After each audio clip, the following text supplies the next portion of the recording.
Hello दोस्तों, आप सभी का हमारे channel H T D with notes वाला में बहुत बहुत स्वागत है। आज का जो हमारा टॉपिक है वह है ग्रीन रिवॉल्यूशन। क्या है ग्रीन रिवॉल्यूशन? जो हमारे बीए थर्ड ईयर का एक टॉपिक है ग्रीन रिवॉल्यूशन। जो बीए थर्ड ईयर एक टॉपिक है, कभी कभी पूछ लेता है क्या है ग्रीन रिवॉल्यूशन। ग्रीन रिवॉल्यूशन के बारे में आप बताइए। लॉन्ग आंसर में, शॉर्ट में पूछ सकता है। लॉन्ग में पूछेगा तो 10 या 20 नंबर का, शॉर्ट में 5 नंबर का पूछ लेता है। तो उसको आपको वेल एंड डिफाइंड बहुत अच्छे तरीके से लिखना पड़ता है। तो उसका फीचर आपको लिखना पड़ेगा अगर लॉन्ग में पूछता है, उसका अचीवमेंट लिखना पड़ेगा, उसका फेलियर्स लिखना पड़ेगा।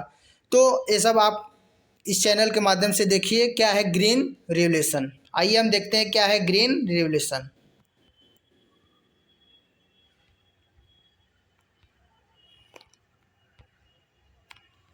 देखिए, जब ग्रीन रिवॉल्यूशन आया था उससे क्या हुआ, उससे हमारे जो गेहूं और राइस में यानी वीट एंड राइस में बहुत ज़्यादा प्रोडक्शन हुआ था जब हमारा ग्रीन रिवॉल्यूशन आया था। तो क्या है ग्रीन रिवॉल्यूशन, आइए हम देखते हैं। ध्यान से देखिएगा, ये जो बनाया गया टॉपिक हिंदी एंड इंग्लिश दोनों में नोट्स बनाया गया है। आप सभी बस देखिएगा और पेपर में बस यही सब लिख दीजिएगा, नंबर आराम से मिल जाएगा। क्या है green revolution, its achievements and failures के बारे में हम यहाँ बात करेंगे। देखिए, it was started in the 1960। कब स्टार्टेड हुआ था? 1960। The main motive of the green revolution to increase food production like wheat and rice. इसकी शुरुआत 1960 में हुआ था। हरित क्रांति का मुख्य उद्देश्य गेहूं और चावल जैसे खाद्य उत्पादों को बढ़ावा देना था। यानी इसका मुख्य उद्देश्य क्या था? जो हमारे खाद्य उत्पाद हैं उसको बढ़ावा देना था।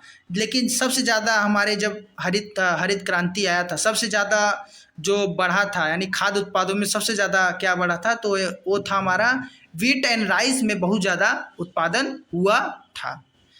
अब देखिए, नॉर्मन ई बोरलॉग। क्या है नॉर्मन ई बोरलॉग? आइए इनके बारे में पढ़ते हैं।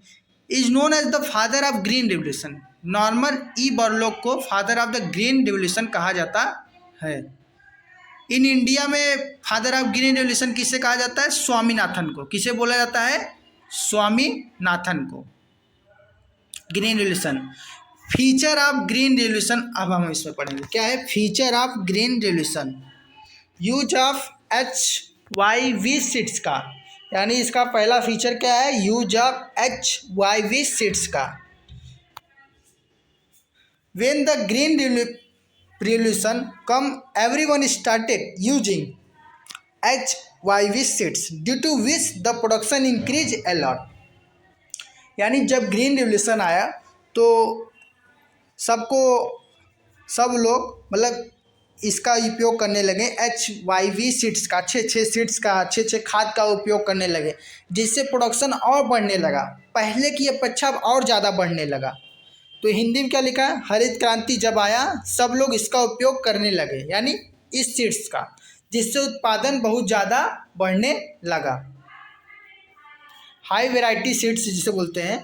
Use of fertiliser and chemicals का प्रयोग होने लगा। दूसरा फीचर क्या है? Use of fertiliser and chemical का प्रयोग होने लगा। When the green revolution comes under in the 1960 green revolution another new chemicals were being used due to which the production started increasing. भाई जाहिर सी बात है, अगर आप अच्छे से फर्टिलाइजर एंड केमिकल अपने फील्ड में प्रयोग करेंगे तो जाहिर सी बात है कि प्रोडक्शन जो होगा बहुत ज़्यादा इंक्रीजेस होगा, पहले की अपेक्षा बहुत ज़्यादा इंक्रीजेस होगा अगर अच्छे आप फर्टिलाइजर एंड केमिकल का प्रयोग करेंगे तब। तो यानी जो ग्रीन रिवॉल्यूशन आया उससे कई लोगों को मतलब जानकारी प्राप्त हुआ। सरकार के द्वारा एक पॉलिसी एक्ट है समझ लो बनाया गया, तो उसमें सरकार द्वारा बताया गया अच्छे फैसिलिटी प्रोवाइड किया गया होगा। तो इसमें क्या हुआ? अच्छे फैसिलिटी का प्रयोग हुआ, जिससे ग्रीन रिवॉल्यूशन सफल रहा और बहुत ज़्यादा प्रोडक्शन हुआ। तीसरा फीचर क्या है? Use of machine like tractor and thresher. मतलब मशीन का प्रयोग होने लगा। मशीन का प्रयोग होने लगा, जो काम 10 मिनट में होता था 5 मिनट में, 2 मिनट में आराम से हो जाता था। तो when the green revolution come people started using the new tractor and new thresher machine due to which the production started increasing. अब जो काम आप लेट में करते थे वो फास्ट हो जाता था क्योंकि मशीन आ गया। जब ग्रीन रिवोल्यूशन आया उसमें मशीन आ गया तो भाई जब ग्रीन मशीन का प्रयोग होने लगा तो प्रोडक्शन पहले के पीछे और होगा और ज़्यादा आप लोग फील्ड में प्रयोग करना चाहेंगे क्योंकि मशीन सब काम कर रहा है, आदमी तो कर नहीं रहा है, तो और प्रोडक्शन होने लगा। हिंदी में क्या लिखा है, हरित क्रांति जब आया उससे लोग नए नए ट्रैक्टर थ्रेसर मशीन का उपयोग करने लगे जिससे उत्पादन और बढ़ने लगा। चौथा क्या है, improved credit facility. Credit facility यानी जब ग्रीन रिवोल्यूशन आया, अब सरकार तो सब फैसिलिटी दे रहा है तो क्रेडिट फैसिलिटी भी सरकार देगा ना। अब किसान है, उसके बाद पैसा नहीं है तो उसको लोन होगा तब ना वो खेती करेगा, उसके बाद पैसा रहेगा तब ना खेती करेगा। तो सरकार क्या करेगा, सरकार उसको क्रेडिट फैसिलिटी देगा। तो लिखा है यहाँ पर, due to come green revolution new rural banks were established so that credit should be provided to the ruler so that their production started increasing। यानी उनको क्या किया गया, हिंदी में क्या लिखा गया है, हरित क्रांति के आने की वजह से नए नए ग्रामीण बैंकों का स्थापना हुआ जिससे ग्रामीण लोगों को ऋण प्रदान किया जाए जिससे उनका उत्पादन और बढ़े। यानी जब प्रोडक्शन करना पैसा चाहिए तो नए नए बैंकों का क्या हुआ स्थापना हुआ जिससे उनको लोन प्राप्त हो सके, जो बाद में वो अपना जब खेती हो जाएगा तो प्रोडक्शन करके बेचकर उसको लोन चुका दें। तो ये सब नियम कुछ कानून बनाया गया। तो जैसे नाबार्ड का स्थापना हुआ था ग्रामीण बैंकों के लिए। पांचवा क्या है, बेटर इंफ्रास्ट्रक्चर फैसिलिटी। अब नया जब ग्रीन रिवोल्यूशन आया तो बेटर इंफ्रास्ट्रक्चर फैसिलिटी होने लगा। इरिगेशन फैसिलिटी अच्छा है, आप प्रोडक्शन करना चाहते हैं, अच्छे अच्छे खाद्य उत्पादन करना चाहते हैं, आपका सिंचाई का व्यवस्था सही है ये नहीं है तो कैसे होगा। अब मार्केटिंग क्या है, आप प्रोडक्शन बहुत ज़्यादा कर दिए, मार्केट है ही नहीं, मार्केट बड़ा चाहिए ना आपको, मतलब लेन देन करने के लिए। तो जब मार्केट नहीं रहेगा तो लेन देन कैसे करेंगे, इसलिए इरिगेशन फैसिलिटी अच्छा हुआ, मार्केटिंग अच्छा हुआ और इलेक्ट्रिशियन जैसे बोलते हैं लाइन वाइन का भी अच्छा व्यवस्था रहना चाहिए। ट्रांसपोर्टेशन, अब पता चला बहुत ज़्यादा प्रोडक्शन हो गया, मार्केट भी हो गया, लेकिन एक दूसरे से जगह जाने के लिए आपके पास ट्रांसपोर्ट का व्यवस्था अच्छा नहीं है। तो ये सब फैसिलिटी जो है बेसिक इंफ्रास्ट्रक्चर फैसिलिटी को बढ़ावा दिया गया किसमें, ग्रीन रिवोल्यूशन में।